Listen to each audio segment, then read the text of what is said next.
I've been living in Los Angeles for 2 years, and I've never been this cold in my life. I will pay anyone here $300 for Gore-Tex gloves. Anybody. I'm serious, I have the cash.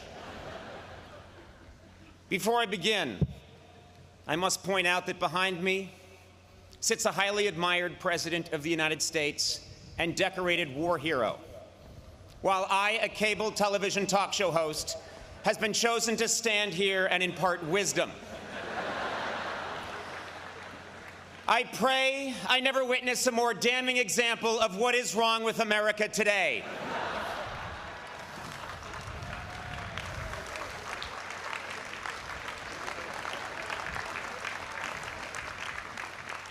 Graduates, faculty, parents, relatives, undergraduates, and old people that just come to these things. Good morning and congratulations to the Dartmouth class of 2011.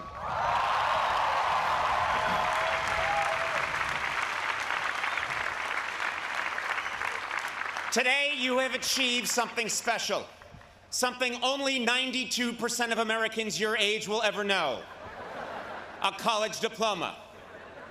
That's right, with your college diploma, you now have a crushing advantage over 8% of the workforce. I'm talking about dropout losers like Bill Gates, Steve Jobs, and Mark Zuckerberg. Incidentally, speaking of Mr. Zuckerberg, only at Harvard would someone have to invent a massive social network just to talk with someone in the next room. My first job as your commencement speaker is to illustrate that life is not fair. For example, you have worked tirelessly for 4 years to earn the diploma you'll be receiving this weekend. That was great. And Dartmouth is giving me the same degree for interviewing the 4th lead in Twilight. Deal with it. Another example that life is not fair: if it does rain, the powerful rich people on stage get the tent.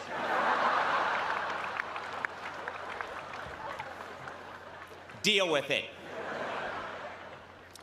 I would like to thank President Kim for inviting me here today. After my phone call with President Kim, I decided to find out a little bit about the man. He goes by President Kim and Dr. Kim. To his friends, he's Jim Kim, J to the K, Special K, J.K. Rowling, the Just Kidding Kimster, and most puzzling, Stinky Pete. He serves as the chair of the Department of Global Health and Social Medicine at Harvard Medical School, spearheaded a task force for the World Health Organization on global health initiatives, won a MacArthur Genius Grant, and was one of Time Magazine's 100 most influential people in 2006. Good God, man, what the hell are you compensating for? Seriously. We get it, you're smart. By the way, Dr. Kim, you were brought to Dartmouth to lead. And as a world-class anthropologist, you were also hired to figure out why each of these graduating students ran around a bonfire 111 times. But I thank you for inviting me here, Stinky Pete. And it is an honor. Though some of you may see me as a celebrity, you should know that I once sat where you sit. Literally. Late last night, I snuck out here and sat in every seat. I did it to prove a point. I'm not bright, and I have a lot of free time. But this is a wonderful occasion. It's great to be here in New Hampshire, where I am getting an honorary degree and all the legal fireworks I can fit in the trunk of my car. You know, New Hampshire's such a special place. When I arrived, I took a deep breath of this crisp New England air and thought, wow, I'm in this state that's next to the state where Ben & Jerry's ice cream is made.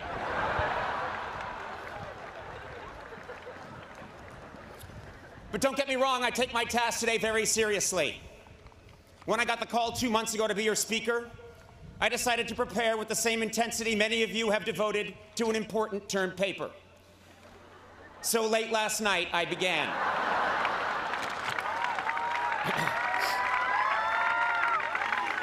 I drank 2 cans of Red Bull, snorted some Adderall, played a few hours of Call of Duty, and then opened my browser. I think Wikipedia put it best when they said Dartmouth College is a private Ivy League university in Hanover, New Hampshire, United States. Thank you and good luck. To communicate with you students today, I have gone to great lengths to become well-versed in your unique linguistic patterns. In fact, just this morning, I left Baker Berry with my Trippy Barry to eat a Billy Bob at the Bima when my Flitz de Francesca was blitzjacked by some D-bag on his FSP.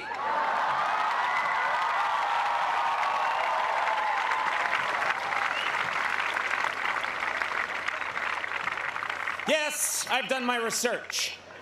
This college was named after the 2nd Earl of Dartmouth, a good friend of the 3rd Earl of UC Santa Cruz, and the Duke of the Barbizon School of Beauty. Your school motto is Vox Clamantis in Deserto, which means voice crying out in the wilderness. This is easily the most pathetic school motto I have ever heard. Apparently, it narrowly beat out silently weeping in thick shrub and whimpering in moist leave without pants. Your school color is green. And this color was chosen by Frederick Mather in 1867 because, and this is true, I looked it up, quote, it was the only color that had not been taken already. I cannot remember hearing anything so sad. Dartmouth, you have an inferiority complex, and you should not. You have graduated more great fictitious Americans than any other college. Meredith Grey of Grey's Anatomy, Pete Campbell from Mad Men, Michael Corleone from The Godfather. In fact, I look forward to next year's valedictory address by your esteemed classmate, Count Chocula. Of course, your greatest fictitious graduate is Treasury Secretary Timothy Geithner. Man, can you imagine if a real Treasury Secretary made those kinds of decisions?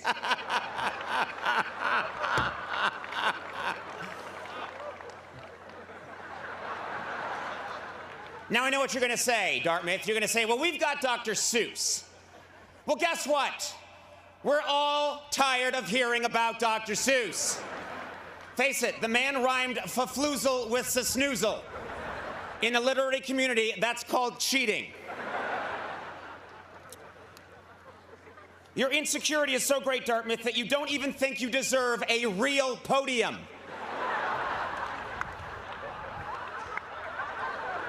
I'm sorry, what the hell is this thing? It looks like you stole it from the set of Survivor, Nova Scotia.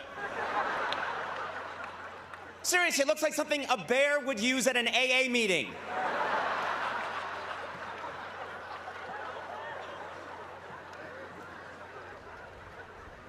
No, Dartmouth, you must stand tall. Raise your heads high and feel proud. Because if Harvard, Yale, and Princeton are your self-involved, vain, name-dropping older brothers, you are the cool, sexually confident, lacrosse-playing younger sibling who knows how to throw a party and looks good in a down vest.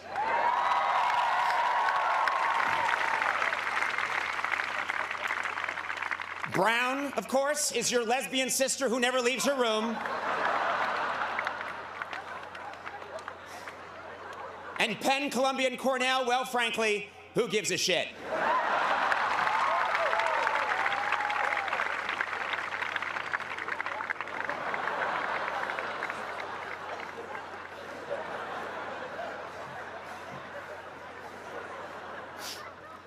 Yes, I've always had a special bond with this school. In fact, this is my 2nd time coming here.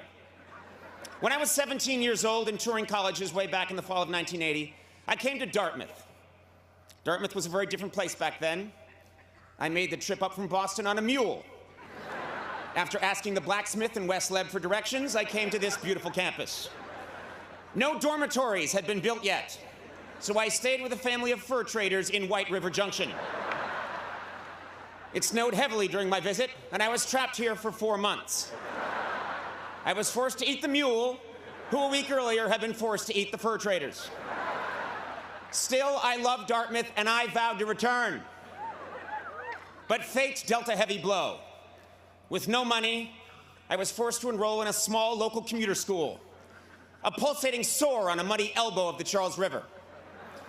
I was a miserable wretch, and to this day I cannot help but wonder, what if I had gone to Dartmouth? If I had gone to Dartmouth, I might have spent at least some of my college years outside, and today I might not be allergic to all plant life, as well as most types of rock. If I had gone to Dartmouth right now, I'd be wearing a fleece thong instead of a lace thong.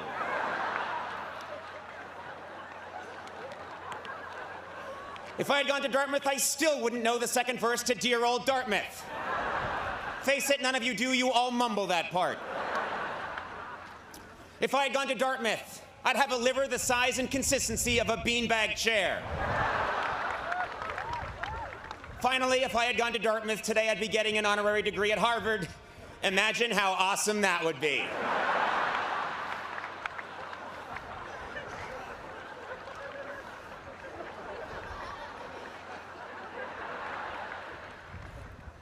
You are a great school, and you deserve a historic commencement address.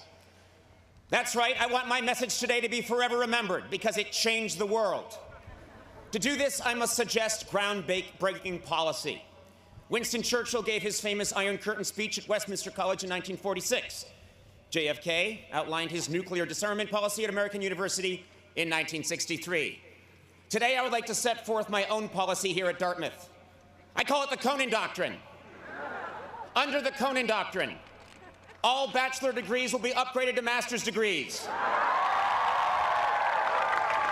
All master's degrees will be upgraded to PhDs. And all MBA students will be immediately transferred to a white-collar prison.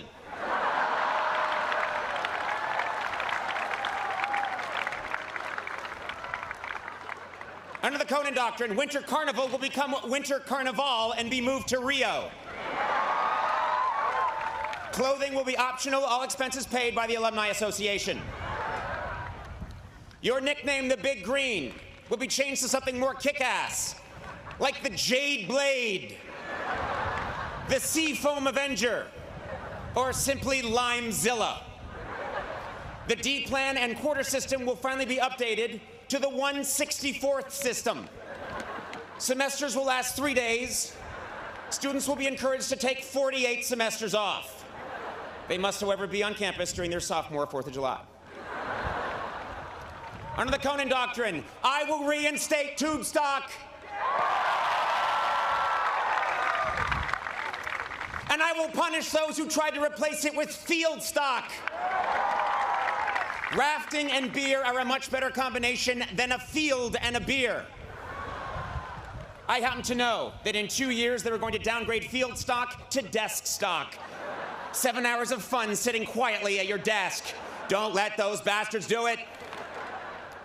And finally, under the Conan Doctrine, all commencement speakers who shamelessly pander with cheap inside references designed to get childish applause will be forced to apologize to the greatest graduating class in the history of the world, Dartmouth class of 2011 rolls!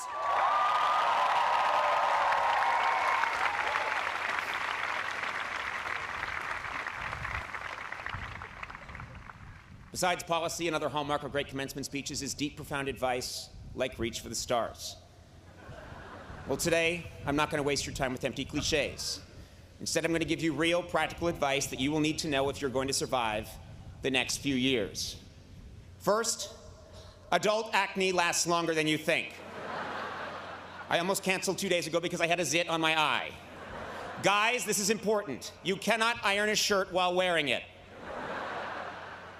Here's another one. If you live on ramen noodles for too long, you lose all feelings in your hands, and your stool becomes a white gel. And finally, wearing colorful Converse high tops beneath your graduation robe is a great way to tell your classmates that this is just the first of many horrible decisions you plan to make with the rest of your life. Of course, there are many parents here, and I have real advice for them as well. Parents, you should write this down.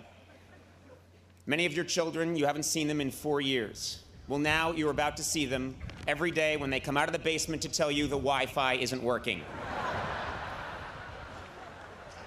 If your child majored in fine arts or philosophy, you have good reason to be worried. The only place they are now really qualified to get a job is ancient Greece. Good luck with that degree. The traffic today on East Wheelock is going to be murder, so once they start handing out diplomas, you should slip out in the middle of the K's. And I have to tell you this, you will spend more money framing your child's diploma than they will earn in the next 6 months. It's tough out there, so be patient. The only people hiring right now are Panera Bread and Mexican drug cartels. Yes, you parents must be patient because it is indeed a grim job market out there. One of the reasons it's so tough finding work is that aging baby boomers refuse to leave their jobs. Trust me on this.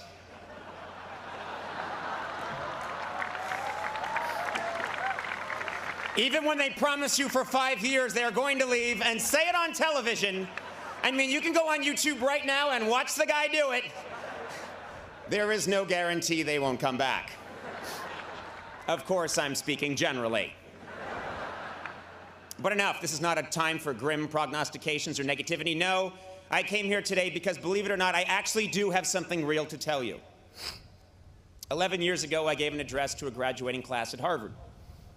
I have not spoken at a graduation since because I thought I had nothing left to say.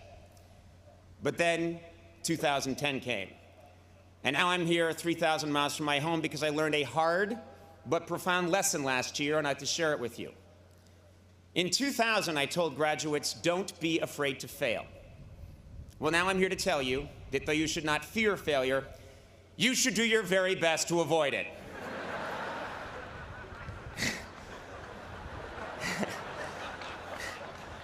Nietzsche famously said, whatever doesn't kill you makes you stronger. What he failed to stress is that it almost kills you. Disappointment stings, and for driven, successful people like yourselves, it is disorienting. What Nietzsche should have said is, whatever doesn't kill you makes you watch a lot of Cartoon Network and drink mid-price Chardonnay at 11 in the morning. Now, by definition, commencement speakers at an Ivy League college are considered successful. But a little over a year ago, I experienced a profound and very public disappointment. I did not get what I wanted, and I left a system that had nurtured and helped define me for the better part of 17 years.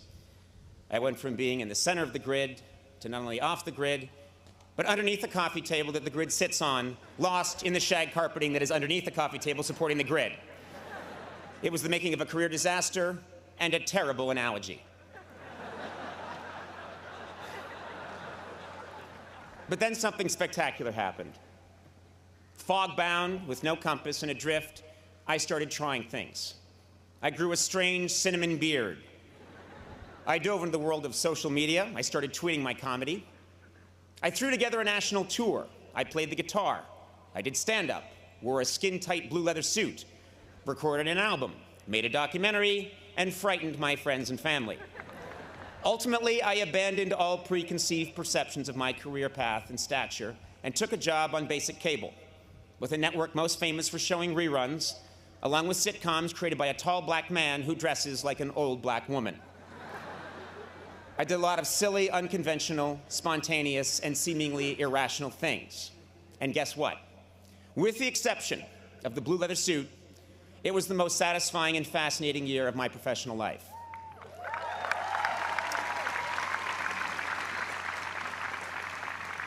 To this day, I still don't understand exactly what happened, but I have never had more fun, been more challenged, and this is important, had more conviction about what I was doing. How could this be true? Well, it's simple. There are few things more liberating in this life than having your worst fear realized. I went to college with many people who prided themselves on knowing exactly who they were and exactly where they were going. At Harvard, 5 different guys in my class told me they would one day be president of the United States. 4 of them were later killed in motel shootouts. The other ones briefly hosted Blue's Clues before dying senselessly in yet another motel shootout. Your path at 22 will not necessarily be your path at 32 or 42. One's dream is constantly evolving, rising and falling, changing course. This happens in every job, but because I have worked in comedy for 25 years, I can probably speak best about my own profession. Way back in the 1940s, there was a very, very funny man named Jack Benny. He was a giant star, easily one of the greatest comedians of his generation. And a much younger man named Johnny Carson wanted very much to be Jack Benny. In some ways he was, but in many ways he wasn't. He emulated Jack Benny, but his own quirks and mannerisms, along with the changing medium, pulled him in a different direction. And yet, his failure to completely become his hero made him the funniest person of his generation. David Letterman wanted to be Johnny Carson, and was not. And as a result, my generation of comedians wanted to be David Letterman. And none of us are. My peers and I have all missed that mark in 1,000 different ways. But the point is this: it is our failure to become our perceived ideal that ultimately defines us and makes us unique. It's not easy, but if you accept your misfortune and handle it right, your perceived failure can become a catalyst for profound reinvention. So, at the age of 47,